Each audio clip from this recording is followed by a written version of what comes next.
Hello guys, Jaguar XE 2015 2.0 turbo petrol, GTDi Ford EcoBoost engine.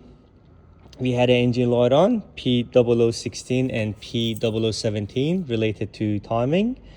These variable timing gears, they were worn out after once we took them out.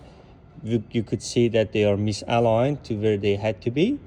Anyway, in order to do that, you have to you have to remove this cover.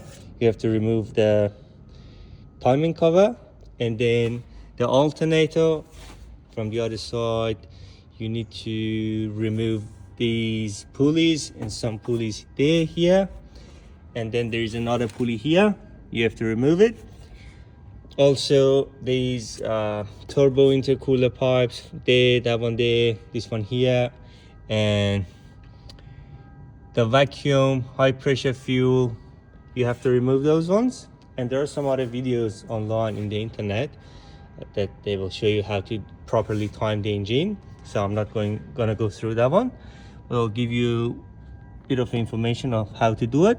And then in order to do the locking of the timing wheel, the flywheel, you have to remove the starter motor, which is there. It's 2 bolts that holds it in place. It's not that hard.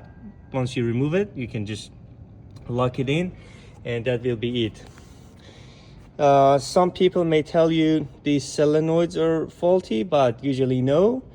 With this specific engine, you need to make sure you do proper engine oil replacement every 5,000 kilometers. Keep the engine nice with clean oil, fresh oil, and then make sure you got enough amount of oil inside the engine, and they will go. As long as you just keep track of the timing and everything, every, let's say, 150, 120, if you replace the timing chain, then the whole kit, they will last forever.